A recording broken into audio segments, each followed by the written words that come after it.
Alright everyone, welcome to our first episode of In Cama with Manny, el show donde hablamos sin filtros desde la cama about life, pop culture, y todo lo demás.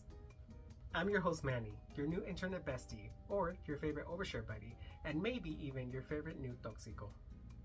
One thing that you could expect cada semana is me going from one topic to another. There's no exact format of this podcast.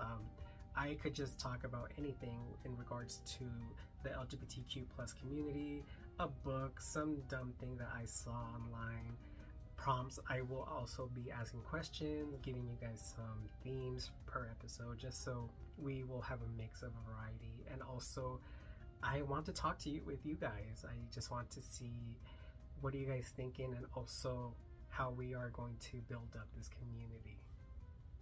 I'm that one friend who's always going to have some chismecito on the side. I'll probably give you some advice, even though sometimes, to be honest, I should be taking my own advice. But as a Libra, Scorpio Libra that I am, it's complicated, I want to say. Pero antes de comenzar, let me tell you a little bit about me. My name is Manny. I am 26 years old. I live in Denver, Colorado. And the reason why I wanted to start this podcast was just to vibe with people. I know that sometimes people don't go out, sometimes people just are a little bit socially awkward like I am, and I just wanted to create a space where we all just connect. A little fun fact about me, I do drag. I'm a drag performer. I am known as the Prep Queen of Colorado. I've been doing drag for 10 years, and also I am a huge believer in HIV awareness, and I am a huge advocate when it comes to those type of things. And with that being said, les voy a hablar de una cosa que a mí me gusta mucho, which is audiobooks. I love audiobooks. I love podcasts. My favorite genre is this podcast called Relatos de la Noche. Is a really good podcast. I get shivers every time I listen to them. One thing that I love is horror. I love horror. And I am a person who has those, like, I get the heebie-jeebies, I guess. And whenever I watch those videos, I get too into that world of the stories. My favorite Relatos de la Noche story is called Posesión Familiar. Would highly recommend it if you speak en español. It's my favorite relato. One of the best. But one of my hyperfixations, I want to say, that I am obsessed with is the Hunger Games. I am a nerd when it comes to books like that. I love dystopian books. I recently read Sunrise on the Reaping, and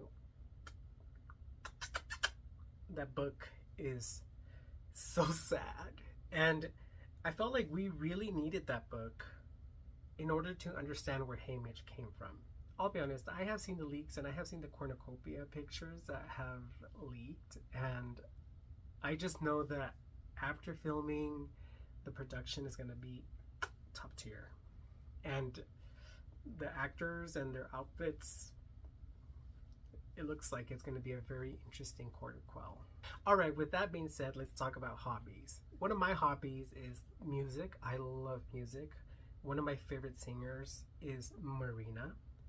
Princess of Power is one of the best albums yet, since Ancient Dreams in a Modern Land and Love and Fear. I love those albums, but for me, the best albums are Fruit, Electro Heart, Princess of Power. The Family Jewels is top tier. I love that album. I have heard maybe almost all the demos of it. I love... One of my favorite songs from Princess of Power is, what is it called? It's Metallic Stallion, and also Je ne sais quoi. I Love You is my favorite song to just get pretty in, because I do drag. Me gusta maquillarme. I love to get all dolled up, and that song just makes me feel so spicy. One of my favorite albums from Marina is Fruit. I know everyone loves Electro Heart, but for me, Fruit is one of the best albums. I got into Electro Heart once Lies and Electro Heart, the music videos, were being released. After that, I was fully on the Fruit era campaign, I want to say. And since then, I've been such a fan. Another one of my favorite artists is Lana Del Rey. Lana Del Rey is such an icon and such a poetic, deep person that every time I listen to one of her songs, I'm like, wow, not me. It's not my lifestyle, but okay, she's a baddie. And for some reason, I'm like, she has hung out with a lot of Latinos, but who knows? She's herself. One of my favorite songs from hers is If You Lie Down With Me, and also Ocean Boulevard is my favorite song because it's just so thematic. It's just so sad. Let the Light In is one of my favorite songs too. Blue Banisters is highly slept on. So if you have any songs that you want to recommend me that maybe I have not heard, comment them away. Those are two artists that I would love to see. I did see Marina during the Neon Nature tour, and it was the best. That was my first ever concert. I had so much fun. I wish I would have savored all the moments and all the songs because it was such a conceptual album. And Lana Del Rey, I have not had the pleasure of going to one of her concerts, but maybe one day I will. Who knows? If she'll ever release a new album. I wish she would have toured Ocean Boulevard and Blue Banisters though. Those were the best. Other artists that I like are Chiqui Rivera, Jenny Rivera, and also Gloria Trevi. Gloria Trevi, my mom has been such a fan of. I love Me Siento Tan Sola, Con los Ojos Cerrados, Todos Me Miran. Basically her entire discography is just, it's art. My mom is one of the reasons why I started drag. So like any Gloria Trevi song that you hear, like Todos Me Miran, El Favor de la Soledad, Pruébamelo, are songs that were her favorite. Oh, and Juan Gabriel, Selena. Those are artists that I really love, and I always try to incorporate Latino artists with American artists in my drag because I love the whole variety of it, because you have multiple choices of any type of performances, and also each language song has such a value and such a story behind it, especially music that's in Spanish. There's so much passion, there's so much love in it that you think to yourself, man, am I in a telenovela or something like that? But that's just me. All right, chicos, chicas, and chiques, let's get into the topic, the main reason we're here. But before we do that, just make sure that you get your fresh cup of water, your cafecito, your cup of tea, or in some cases, your little naughty drink, if you're 21 plus or 22 plus. I don't know the age for alcohol. But let's get into it. The good, the bad, the situations that will make you say nunca más, which means nevermore. What is your best or worst date stories? ¿Cuáles son tus mejores, peores citas que has tenido? Alright, so how this main segment works is I will send out a prompt per episode. Every episode will have a theme. It could be from dating to music to pop culture to my thoughts in general, or just ranting, or maybe even a Q&A at some point. So I will read them, give you my answers, my thoughts and opinions, maybe a little consejo every now and then we will move on. And after that, we're gonna vibe. Alright everyone, let's get to the first submission, which is anonymous. It says, never date a coworker. Alright. I dated a coworker who was figuring himself out. I didn't care because we had chemistry and fun. Plus, I got to be his first guy, which was hot at the time. I've always been a discreet guy, even though I'm out. So I didn't care that our relationship was clandestine. And plus, we never put a label on it. Just two guys having fun. Okay. Fast forward a few months later, I found out he was telling his friends and coworkers that I had a weird obsession with him and was making him feel uncomfortable. We talked about it and he said it was all a misunderstanding. We were still having fun and I was fucking him a couple nights a week. So I figured it was a weird way of coping and downplayed it in my head. Fast forward a few months later, he pressed some assault charges against me. A police investigation found nothing, and I immediately felt petty and dropped some pretty damning receipts that everything between us was consensual. But I still got fired from my job. and I'm dealing with all the legal ramifications of the incident despite this being 3 years ago. He claimed he was dealing with mental health issues, got paid out by the company we were with, and never answered for his lies. Life, I guess. Damn. Damn. I just want to say I hope you're doing well, and high key, I really hope this guy ends up getting his karma, because what he did to you is so messed up.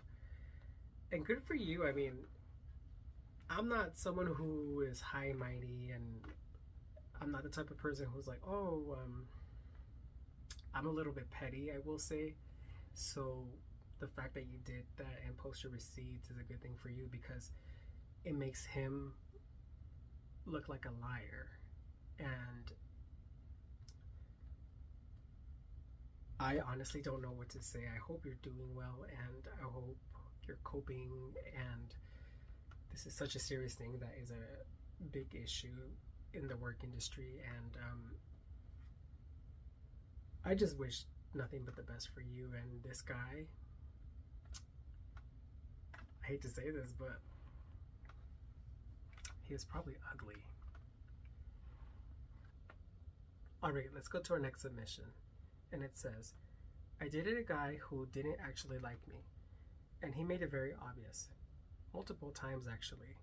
He would describe what his type was, and point out that I wasn't it.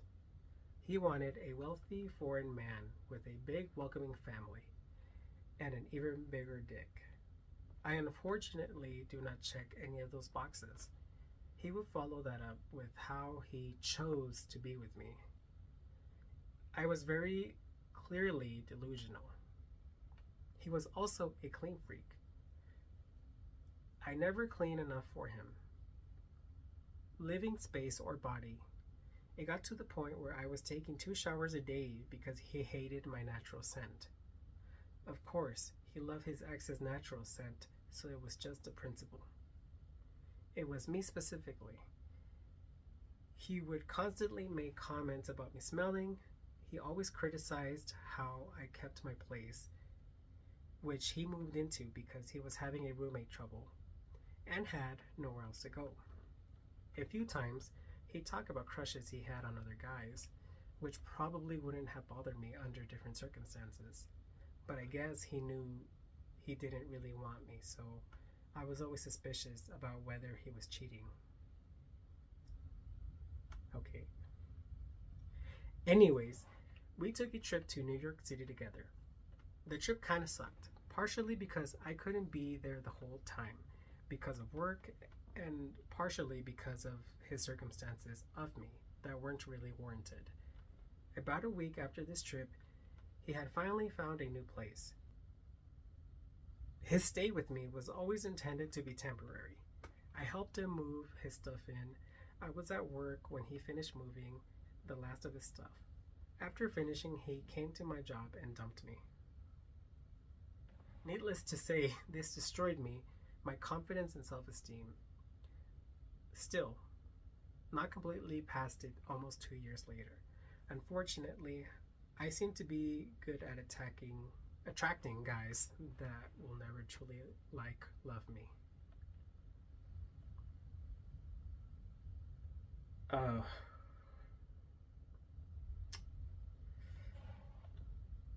I know how this feels.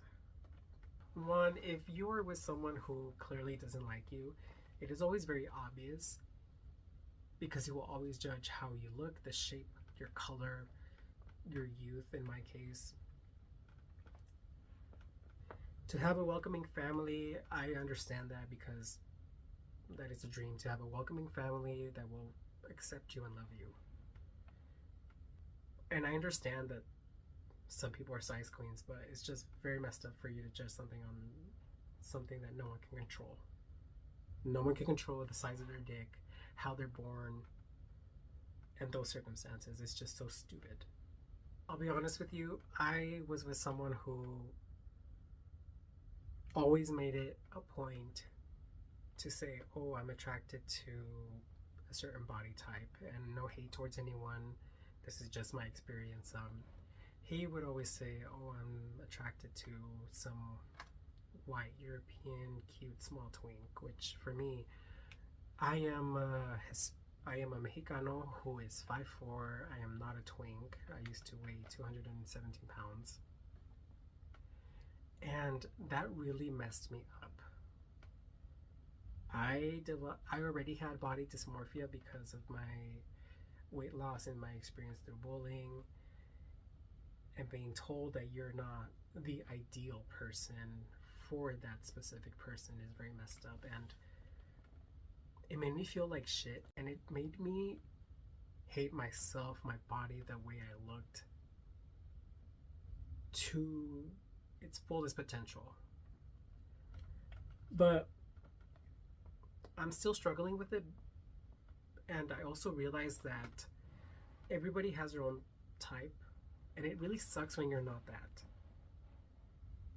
And that's one of the things that I really dislike about the community is we're the type of people that will fight for the rights, that we will cry for inclusivity and body positivity, yet we ourselves don't practice that.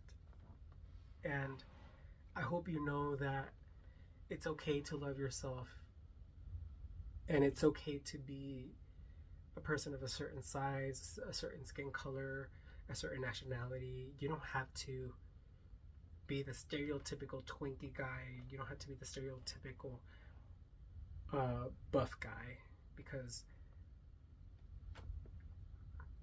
not everyone's like that. And I just hate how you have to be a certain way, you have to look a certain way and look a certain, you have to be very hot. That's what I'm trying to say. And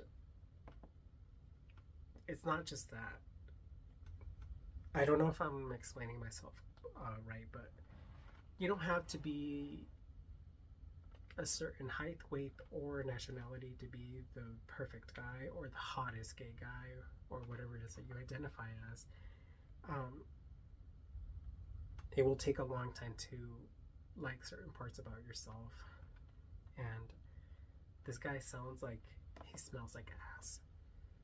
And if I was there and I was your best friend, I would have told him off. I'm like, bitch, I don't know who you're talking about, especially if you don't match all of these qualities. Sometimes these people suck. And he was cheating, he probably was. And I'm so sorry that you had to go through that. It's so unfair. I was made to feel like I was the biggest disgusting thing. And I never realized that I had those issues until I started comparing myself to those twinkie, white, maybe tall or short guys. When I went out, I felt so insecure, and that's something that I still struggle with. And I just want you to know that you are perfect the way you are. If you want to change certain things, go ahead, but just make sure that you do it for you, and don't do it for some dumb person who has stupid beliefs and has a stupid way of seeing certain of people. Like, don't base your hotness around someone's ridiculous expectations. This is what I mean, like, when I say men ain't shit. Because honestly, men ain't shit. The cutest men sometimes are the biggest machistas. I have met some certain cute guys that are they're the best. Like, for me, they're hot, but I like their personality. And I'm so sorry that you went through that. And I hope that you know you're an amazing person. And fuck them. I would highly advise you to talk about this with your therapist. Tell him or her, the struggles that you're going through, because if you don't address them, they'll eat at you. And I'm glad that you're I don't know if I read this correctly, but you're going to therapy, which I'm so happy for you if you are. If you're not, please go to therapy and talk and get this resolved. And I hope you find the guy that will love you, appreciate you, and will not have such certain expectations of you like that, which are stupid. Because I bet you that your ex, I hope he's your ex, I bet you he does not match any of that description. But sending you much love. I love you and I hope you're doing well. Alright, so we're going to finish off with Chris. And his story states, I met this guy on Grindr. Super charming, very sexy, very mask for mask, which is my type. And he told me he was finally ready to settle down, which I was too. Was it bold? It was. But we planned a dinner date. He picked me up in a shiny SUV that smelled like cologne and car freshener. But I noticed that at dinner, he was acting nervous. He was always checking his phone almost every 5 minutes and saying things like, sorry, church drama. And you ever feel like your calling is complicated? I don't know about you, but I kind of felt a little bit of a cult vibe. I should have known. Halfway through the date, he confesses, not softly, that he's been rehearsing this in the mirror. Which is, okay, weird. I need to tell you something. I'm married. I'm a pastor. And I have 3 kids. I'm sitting there blinking, totally confused with what's going on, until he grabs my hand across the table and goes, but when I saw you, I felt something more. I think it was the Holy Spirit. I didn't know whether to laugh or cry, or Vamo request him for wasting my time. But it gets worse. We get back in the car, and I'm ready to go home. I'm sweating bullets now, face turning red. He whispers, my wife thinks I'm leading a prayer group, and I am, in a way. Suddenly, he lets out the tiniest grunt. I turn to him, then silence. Then a smell. A strong, undeniable, sinful smell. He shits himself in his leather seats while trying to look at me in the eye and say, this doesn't usually happen.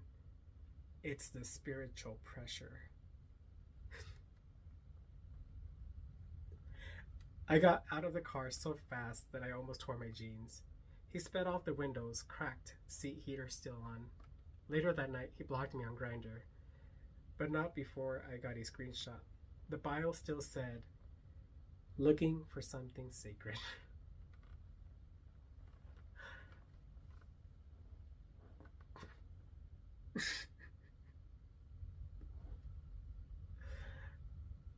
I'm looking for a spiritual pressure? Is that what it said? Oh, it's the spiritual pressure.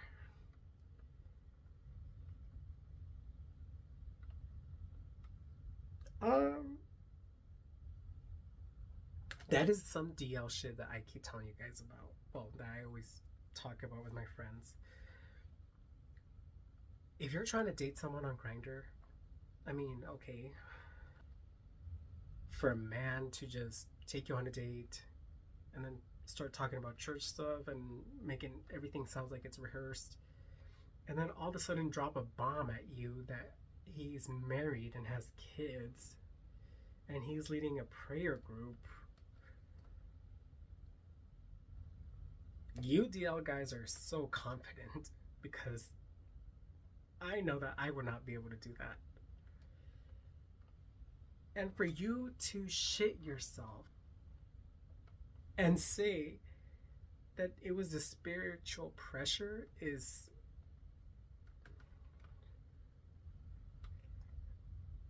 I have no words. Dude, you shit yourself.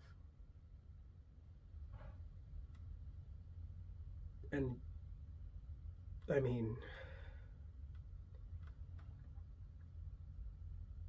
you shit yourself in the leather seats. Talk about a sinful smell. That's disgusting.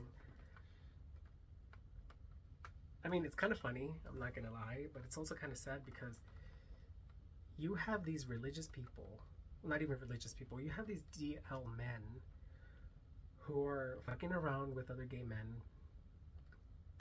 And I understand the whole religion part and the whole shamefulness that comes with it, and the fact that you can't really be yourself, but dude, you have kids and you have a wife, you're a pastor, and you're trying to get serious with someone else while being married.